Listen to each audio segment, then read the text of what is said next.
Hello बच्चों, hope you all are doing good. Today we are starting the chapter named Cleanliness Around Us. Cleanliness around us means हमारे आसपास सफाई. Okay? A clean and tidy place or person is a pleasant sight to everyone. एक साफ सुथरी जो place होती है, जगह होती है, या कोई भी साफ़ सुथरा आदमी होता है, पर्सन होता है, वो सबको देखने में अच्छा लगता है. The houses and the surroundings must be kept clean. और हमें अपना घर और आसपास का वातावरण हमेशा साफ रखना चाहिए. It is good for health and keeps away disease.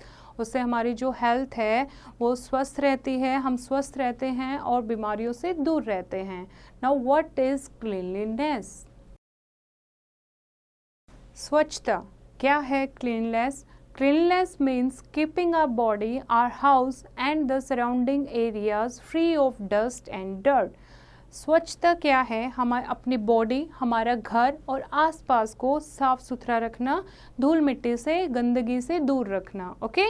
A clean house is one which has the following qualities. एक अच्छा साफ सुथरा घर क्या होता है जिसमें ये क्वालिटीज़ होती हैं. क्या क्वालिटीज़ होती हैं? It should be well ventilized with proper doors, windows and ventilators to let in fresh air and enough sunlight. एक साफ घर वो होता है जो वेल वेंटिलेटेड होता है, जिसमें हवा आर पार जा सकती है, दरवाजे खिड़कियां जो हैं वहाँ से आसानी से एयर क्रॉस कर सकती है, ताज़ा हवा आ सकती है, सनलाइट आ सकती है.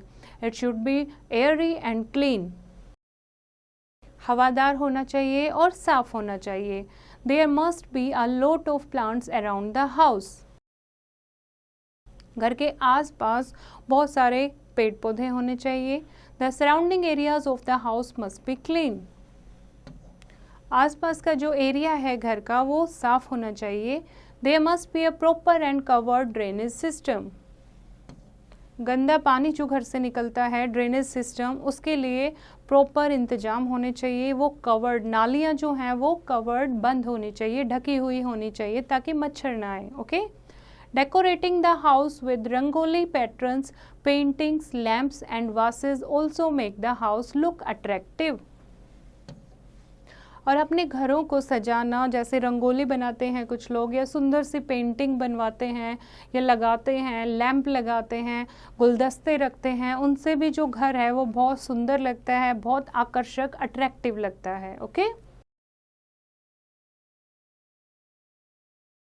Now garbage disposal.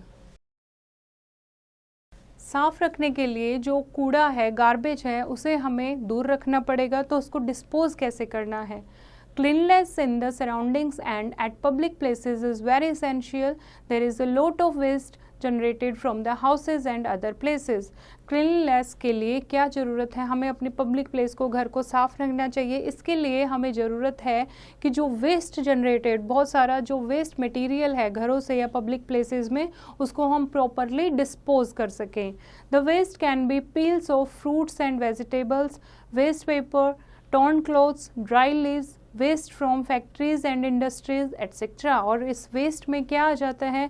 जैसे कि हम फ्रूट्स या वेजिटेबल को छिलके उतारते हैं उनके, या फिर वेस्ट पेपर होते हैं, फटे हुए कपड़े हो गए, या फिर सूखी हुई पत्तियां हो गई पेड़ से, या फैक्ट्री और इंडस्ट्री से जो वेस्ट निकलता है, तो उन वेस्ट को प्रॉपर डिस्पोज करना चाहिए. The waste that is generated can be divided into 2 category. 2 category में डिवाइड किया है वेस्ट को. एक है बायोडिग्रेडेबल वेस्ट एंड दूसरा है non biodegradable waste. Biodegradable waste क्या होता है बच्चों? Biodegradable waste are the waste that not rot easily. Biodegradable waste जो है वो ईजिली सड़ जाता है, रोट हो जाता है, डिकम्पोज हो जाता है easily. They turn into simpler substances and mix with the soil. वो ईजिली टोन हो जाता है, रोट हो जाता है, ईजिली टूट फूट हो जाता है, सॉइल के साथ मिक्स हो जाता है और डिकम्पोज हो जाता है. Paper, peels of fruits and vegetables, torn clothes and dry leaves are some of the biodegradable waste. Biodegradable में क्या वेस्ट आते हैं? जैसे सब्जियां या फलों के छिलके हो गए, या फटे हुए कपड़े हो गए, या सूखी पत्तियां हो गई. ये क्या है? बायोडिग्रेडेबल वेस्ट है. ये ईजिली डिकम्पोज हो जाते हैं, ईजिली सड़ जाते हैं और मिट्टी में मिल जाते हैं. These are the biodegradable waste. Okay, now come to non-biodegradable. Non-biodegradable waste are the waste that take hundreds of years to decompose and mix with the soil. जिनको हजारों साल लग जाते हैं डिकम्पोज होने में, मिट्टी के साथ मिक्स होने में, क्योंकि ये टूटते फूटते नहीं हैं तो मिट्टी में मिलना बहुत मुश्किल है. इनमें क्या आते हैं, जैसे aluminium cans, plastic, glass items, rubber, tubes are some of the non biodegradable waste.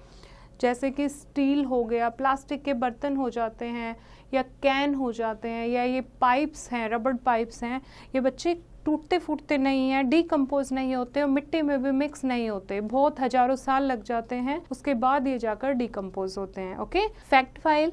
Plants give us fresh air to breathe oxygen. They take in impure air, carbon dioxide and give out fresh air. जो पौधे होते हैं वो oxygen gas हम लेते हैं तो हमें ताज़ा हवा देते हैं, ठीक है, और जो इम्प्योर एयर होती है जैसे कि कार्बन डाइऑक्साइड होती है उसको ले लेते हैं और उसके बदले हमें फ्रेश ऑक्सीजन एयर देते हैं. Okay, now let us revise the chapter. We must keep our houses and surroundings clean. हमें अपने घर और आसपास की जगह साफ रखनी चाहिए. The waste must be thrown in properly covered dustbin. जो वेस्ट प्रोडक्ट हैं वो अच्छे से ढके हुए डस्टबिन, कूड़ेदानों में डालने चाहिए. Biodegradable waste rots easily and mixes with the soil. Paper, peels of fruits and vegetables, torn clothes and dry leaves are some of the biodegradable waste. Biodegradable waste जो हैं वो आसानी से रोट हो जाते हैं, सड़ जाते हैं और मिट्टी में मिक्स हो जाते हैं, जैसे कि कागज़ है या फल और सब्जियों के छिलके हैं, कपड़े हैं और ड्राई लीव्स हैं, ये इजीली मिक्स हो जाते हैं. Non biodegradable waste take hundreds of years to rot. और जो नॉन बायोडिग्रेडेबल वेस्ट हैं उन्हें सालों लग जाते हैं सड़ने में, मिट्टी के साथ मिक्स होने में. ओके, तो बच्चों इसको चैप्टर आपको समझ आया होगा. इसको आप फिर से एक बार रीड करेंगे और एक्सरसाइज की प्रैक्टिस खुद से करेंगे.